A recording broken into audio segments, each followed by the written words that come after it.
So thank you for coming. I want to do two things when I talk about Blood and Bandages. First of all, I want to give you a flavour of the book, and then I also want to talk about the writing process. So the first half will be extracts and slides, and the second half will be the pitfalls and the lessons I learned as I went through. I didn't intend to write Blood and Bandages. It started off as a blog, and I always describe it as a blog that got out of hand. I met William by accident in 2010 when he was around at my in-laws' house, and he was watching the cenotaph celebrations, or commemorations rather, and he was talking about his time in the Royal Army Medical Corps, and I was listening, and it was a tale that I'd never heard before. And the more I heard, the more I was intrigued. So I asked my mum-in-law to fix up a meeting so I could do a blog on Bill, because I tended to do blogs on veterans in November. And when I met him, he was 96 years old, lived independently, still does, and he met me with the words, "I am a D-Day dodger, and I still hate Mark Clark for what he did at Anzio." And the moment he said that, I thought, this man has clearly got passion and fizz, and he's somebody that I really want to get to know. So I had an hour to meet him, and during that hour, he explained what he did during the Second World War. And it was quite clear at the end of that hour that he was desperate to carry on telling his story. So we carried on meeting, and then after a while I realised that it was way beyond a blog and this needed to be made into a book. And with his agreement, we said that we would create a book. So what I had to do first of all is check to see if William Earl was in fact the man that he said he was. So let me just, I'm new to this, so that's me, so that's Blood and Bandages. So this is William Earl at age 30. When we got talking, he told me that he was born in Suffolk in 1915. He moved to London at 16 and joined Boots, where he was a chemist assistant. And that was an absolute key decision because that defined his life in the army from there on in. In 1937, he met the love of his life, Mary Standen. And he admired her from afar for 2 years until in 1939 they actually started courting. And he was still courting Mary when William was called up just after Dunkirk in May 1940. And I'm going to read to you what he said when he was called up.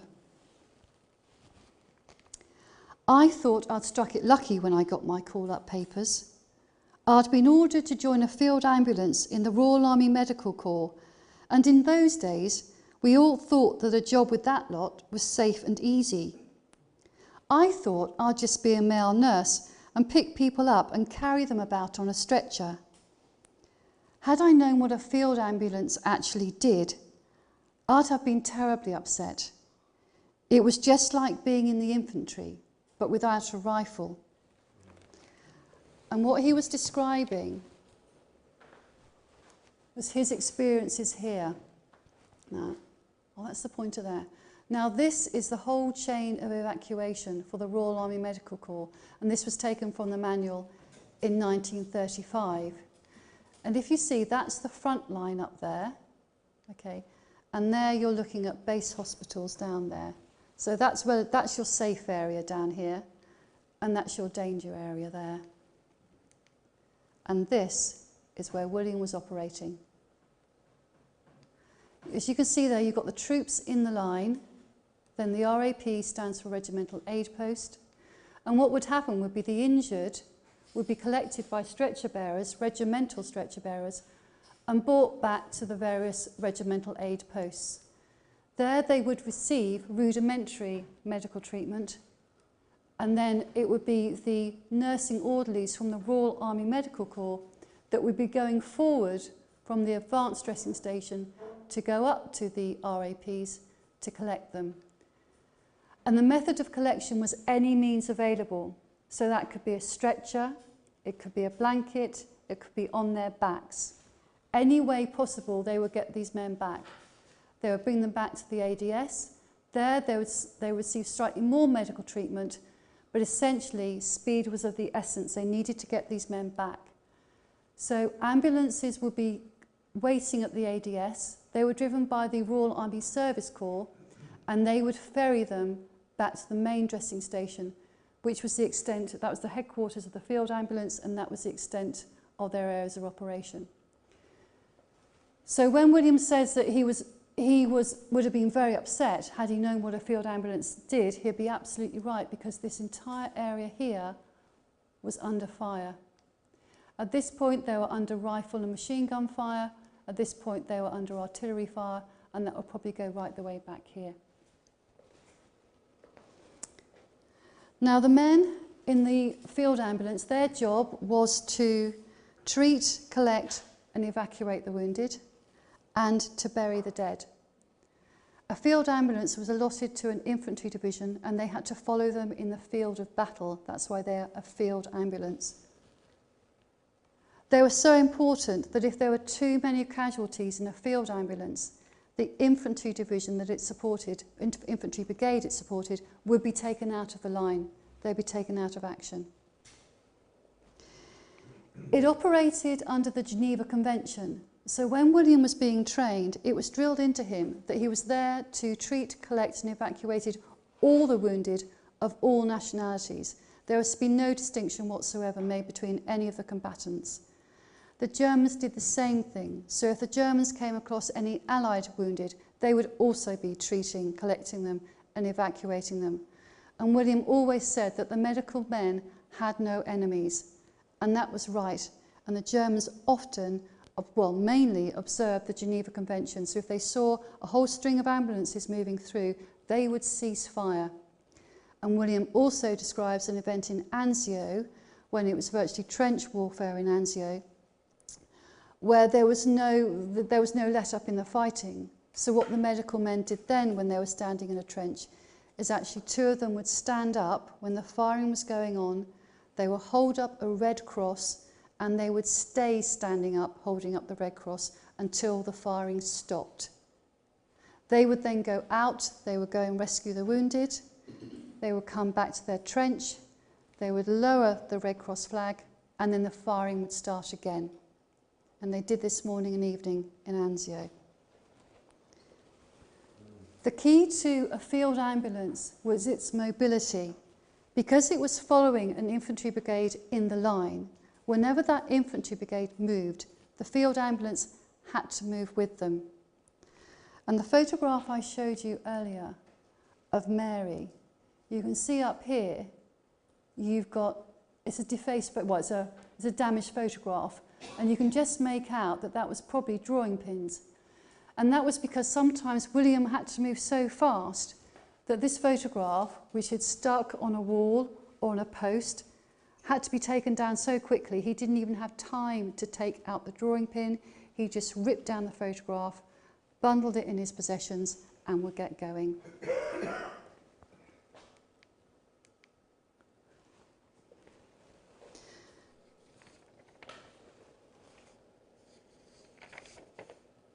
Now, the nursing orderlies like William were very highly trained specialists.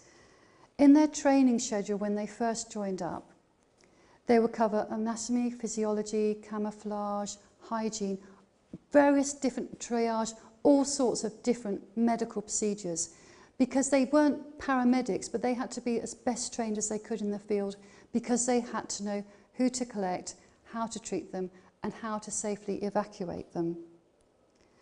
They had to be extremely fit, because they had to be able to move unconscious casualties from the battlefield with their kit and with their rifle.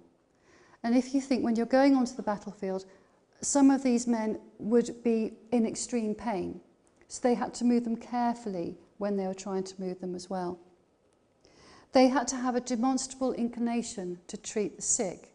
And when they first joined up, they would come from all sorts of fields, often chemist assistants and pharmacists, but they would, as they went through their training, their commanding officers would actually test them to see if they actually had the compassion to do the job that they were meant to do. And if they didn't have that compassion, they would be weeded out. They had to be able to act on their own initiative, because there'd be some circumstances, and I'll read you an extract later on, when they get separated from the main body of men that are trying to find the wounded, And so they have to decide what they are going to do and how they are going to do it. They also had to be very calm under extreme pressure because, as I've said, this area here was under fire. And in some circumstances, when they're moving the men back from the regimental aid post back to the advanced dressing station, they will come under fire. Normally a soldier that comes under fire will hit the deck. He'll dig a strip trench and will get down. When these men were moving the wounded on stretchers, they couldn't do that. They couldn't drop their casualty and run for cover. They just had to keep going. So they had to remain calm under those circumstances. But it doesn't mean that the men that were enlisted adapted easily to their new life as military men. They were civilians. They were civilians that came from a medical background that were enlisted into the army. William, I mentioned earlier on, his decision to become a chemist assistant in Boots, that defined that he went into a field ambulance. In his intake, there were 96 members of 96 men that came in to start the field ambulance, to join the existing field ambulance, and the bulk of those were chemists and chemist assistants and pharmacists. So when William joined up, they still had the attitude of being medical men first and foremost, and they sometimes ran into difficulties with the rules that they had in the army. And this is what he said: "We were all connected through health and medical work, so we were all equal. Therefore, we didn't salute officers when they walked by. We just said hello and got picked up for it." And you can see that the Part 1 orders, which are basically daily orders that come through when men are training, you have a commanding officer that's getting increasingly exasperated by the fact that these men aren't adapting quickly enough to military life. And he will say, he's often sending out orders saying, "Do not stamp your feet noisily during drill. Do not ask other people to do your duties for you. And do not stand in the middle of the road at night and hail a vehicle to stop." So you can get a rough picture of what was going on in the camps. And this is what William said about his training. "There were lots of do's and don'ts, and we hated it. We used to meet up in groups and say, 'What did you think about that?' Or we'd go up to the sergeant and say, 'What have we got to do that for? Why can't we do it this way?' Unlike the staff sergeants, the new sergeants were pharmacists, so they were our former colleagues. Some were great, and you could talk to them man to man, but others would get on their high horse and pull rank and bark, 'You can't say that. You're in the army now.' They tried to treat us like we were in the infantry, but we weren't in the infantry, and we weren't like the infantry. We viewed ourselves as civilian medical men first and soldiers second." Despite that, William did well in his training. He passed his Class 3 nursing orderly exams and moved on to the harder Class 2 nursing orderly exams. And in the summer of 1942 was told that he would be going overseas. His response was immediate. He wanted to marry the love of his life, Mary Standen. And they set a date for the 29th of November 1942. He had 5 days leave, and on the eve of his wedding day, he left her a note which he wanted to be opened on the wedding day itself. And this is what he said: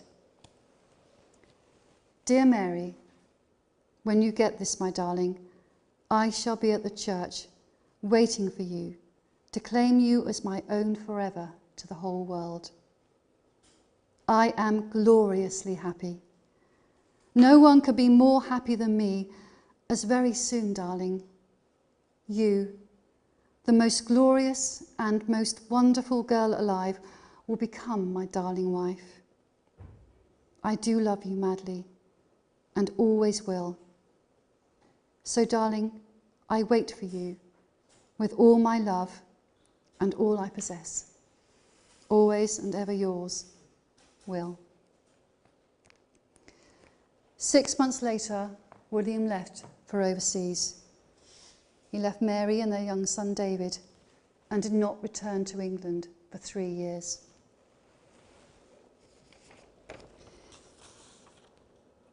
The entire 56th London Division, of which the brigade to which he was attached belonged, they left Liverpool, went up to Glasgow and joined a convoy that had to cross the Atlantic in the height of the Battle of the Atlantic. There were 5,000 men on board HMS Franconia II. The men travelled in one convoy, their arms and equipment in another. And the reason for that was that if a convoy was attacked by a wolf pack, they would either lose the men or they would lose the arms, hopefully not both. One of the convoys was attacked. Luckily, it was the one holding the equipment and the men survived. They didn't find out about that until they landed in South Africa. And then they realised that they were a division without arms, which was totally useless. So they then spent, I think it was up to 6 months, getting rearmed and retrained before they reassembled in the desert and zoomed across to join the 8th Army in the dying weeks of the North African campaign.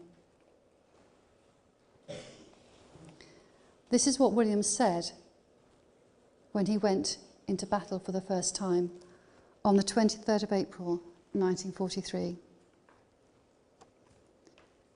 We clambered onto the lorries and travelled alongside our ambulances at the rear of the convoy.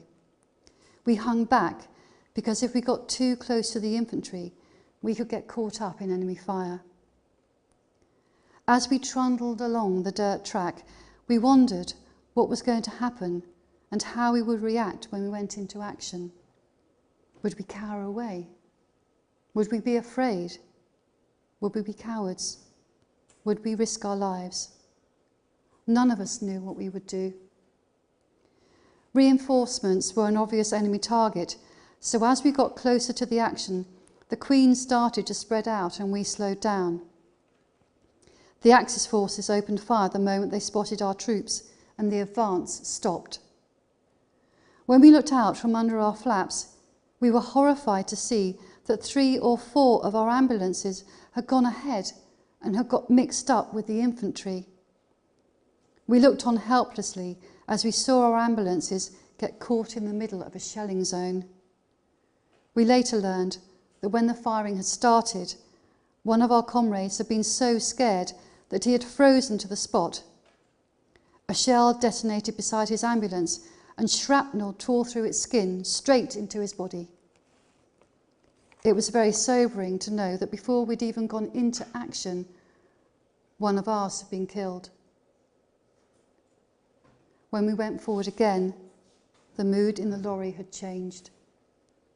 All we thought about was keeping together, helping one another, and looking after each other so that we had a greater chance of survival.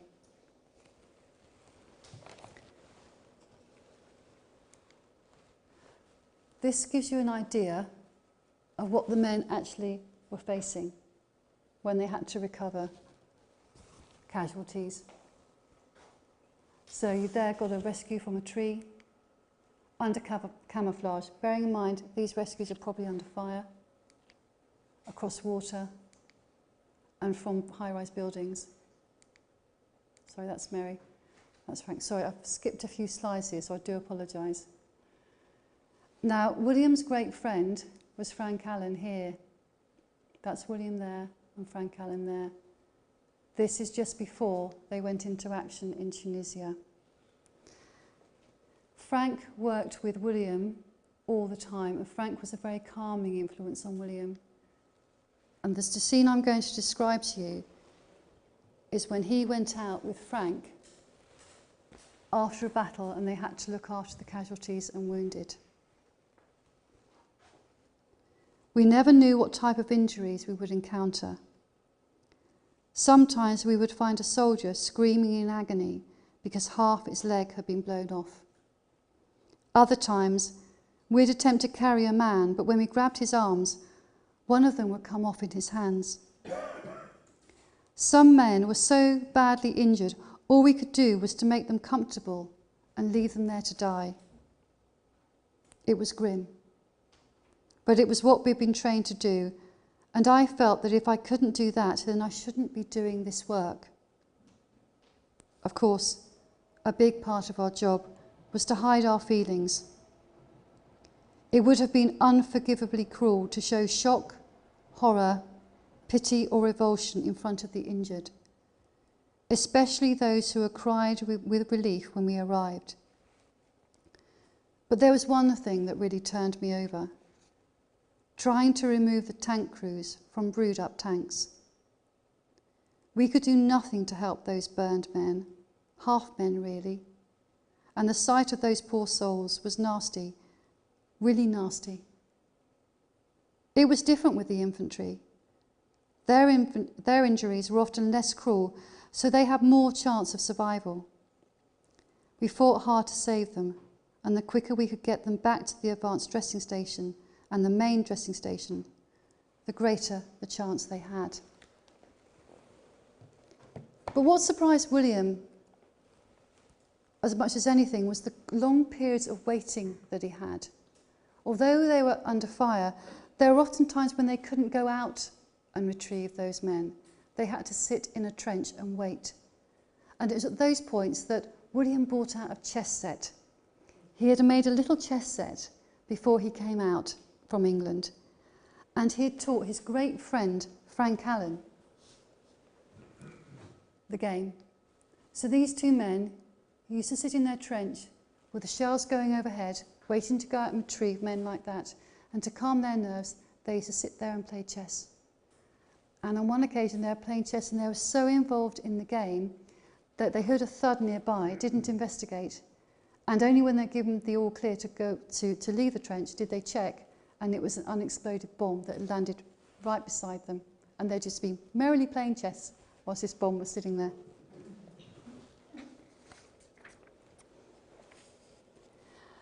Three days before the Axis forces surrendered on the 12th of May 1943, which signalled the end of the North African campaign, William was involved in a night mission, and this gives you an idea of the calibre of the men in the Royal Army Medical Corps.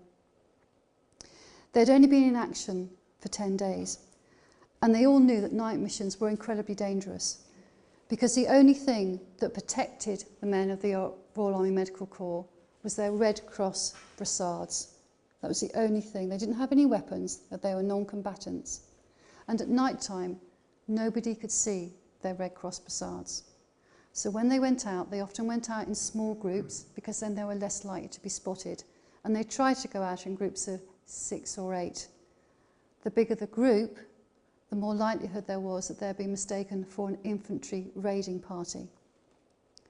And with the incident I'm going to describe to you now, 18 of them had to go out, because they had a call through that there were men missing in no man's land, and they had to go out at night to try and rescue them. And I'm going to read you an account of what happened on that night. And when you hear this account, bear in mind these men have only been in action for a number of weeks.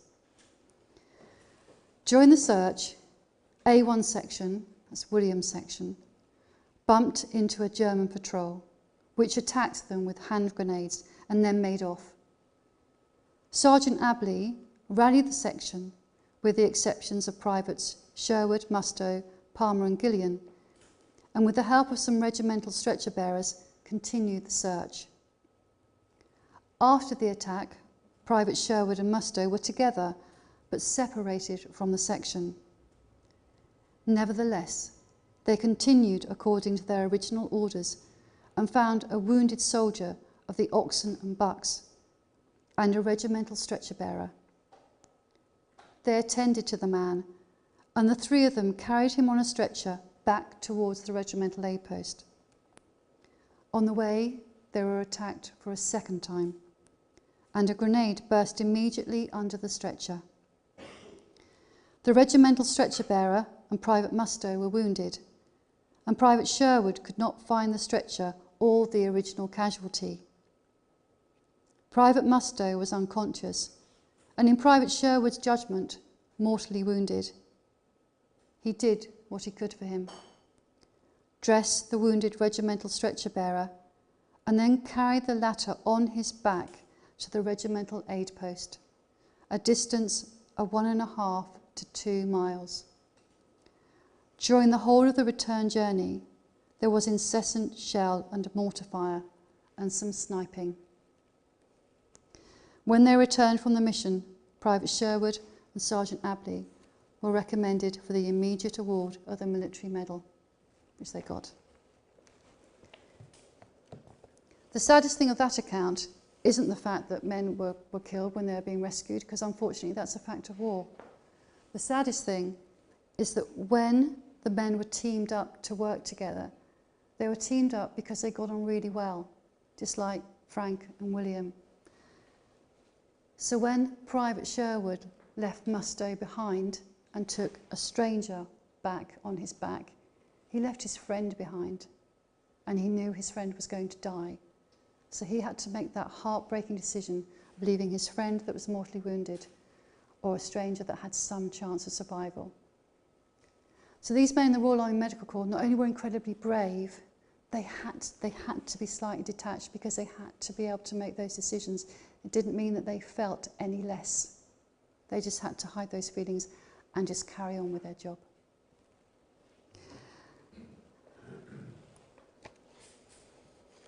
When the battle ended on the 12th of May, so only a day or so after Mustoe's body was found,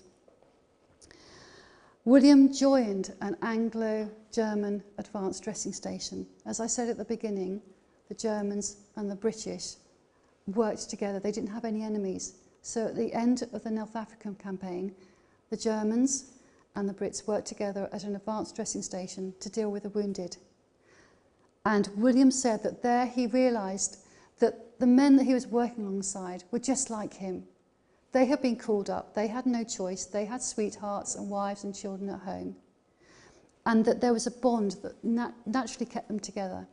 And he also said that one of the highlights of that particular mission was that he tasted sauerkraut for the first time. And he thoroughly enjoyed that. Well, at the end of the North African campaign, William felt that he was completely, he was battle hardened. He could deal with anything. And then, of course, he was sent out to Italy. And unfortunately, I've run out of time, so I can't talk about the Italian campaign. But you'll hear a story of, as William goes through, he landed in Salerno 25 minutes after the assault troops landed in Salerno. He was at Anzio. He was on the foothills of Monte Cassino, and he was going through the Gothic line until eventually he survived the war and was one of the first troops to actually get into Venice when peace was declared. Now that's about Blood and Bandages, and I'd like to share with you now, very briefly, the process of writing Blood and Bandages. As I said at the beginning, I had to research this matter. First of all, to find out that William was actually who he said he was, and that was easily done. You just check the army records for that. And then I had to check to see whether his account was accurate, whether at 96 he could actually remember things as clearly as he seemed to. So I went and did a sort of general sweep of what happened in the North African campaign, and I was staggered to see that in some cases William's recall was only a few days out. So at 96 I realised that I had gold dust here with William. So then I went on to look at the Field Ambulance records. Now that's at the National Archives, and the National Archives are an absolutely fantastic source of information, and they had all the war diaries for the 214 Field Ambulance, William's Field Ambulance. So I photocopied all of that. I photocopied all the information from the sister Field Ambulance that worked alongside, because sometimes if the records were missing for the 214, I could see where the 167 was, and I knew that they were going to be within half a mile of each other, so I could guess what was happening and what they were doing. I also looked at the divisional records, and then the 8th Army, and then the Anglo-American 5th Army, and then the war as a whole. So the reason this book took 7 years to do was the amount of research that went into it. That research then had to be organised. From the National Archives, I had 1,000 photographs of all the documents they had there, and each one had to be documented and cross-referred with the account that William was giving, letters home, photographs, anything so I could see exactly where William was at any one time. And in that process, one particular moving thing happened was that I had a letter from William, because Mary, his beloved Mary, kept all of William's all of William's letters when he sent them home. And William didn't know that until Mary had died and he found them in her papers. But in one of the letters, he was saying, "Oh, darling, we're on the sea now, and all we're doing is looking out on the sea and dreaming, and we're just so happy that it's so quiet and so peaceful now, and we have a good bed to lie on and some food. And I do so wish I was home. The only thing I'm living for now is to come back to you." And by going through the war diaries, I could track when that letter was written. And that letter was written after the Battle of Anzio. So when he says it's all peaceful and all quiet now, I can put into exact context what he meant by that was that they weren't being bombarded every second of every day. And at that point, he was sailing out because the Black Cats had been decimated and they had actually been sent out to Egypt. And he was writing that letter from on deck on board the ship that was taking them out to Egypt so they could be re-equipped and reinforced. And it's things like that that allows you to put everything in context. The thing about research is the more you do, the more you have to control. And it was very easy to get extremely involved in all the stories that I was reading in the war diaries. And I had to keep on telling myself that this is William's story. This isn't anybody else's story, it's William's story. And I managed to sneak in Blood and Bandages. You'll see that I've managed to sneak in little accounts of what other people were doing. And the reason for that wasn't because I'd forgotten the main story was William's, was because what they were doing was more interesting than what William was doing at that moment. And at the end of the day, I like telling stories. So if I can see a better story, if I can justify it, I'll put it in. Right, well, I think I've exceeded my time now. So I'd like to thank you very much for listening so patiently. Sorry about skipping through the slides there. All this newfangled new technology. Not used to it. So please forgive me there. But if you have any questions, please do ask. Thank you very much.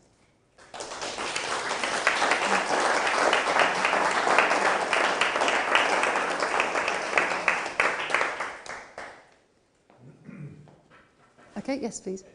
It's not really a question, it's just lovely to hear such a description because my father was wounded in the Battle of the Bulge, and he described being evacuated on the Brent. You said about whatever means possible to get him away, and he was on the back of on the top of the Brent, yep. And he remembers the pain of going over the ground and going through, and then being treated in each station, being patched up, and blood. The whole thing about the Second World War as opposed to the first was that they had blood transfusions and antibiotics, and he described so much of what you just said. I've never heard it documented like that. So thank you very much. Oh, it's a pleasure. It's a pleasure.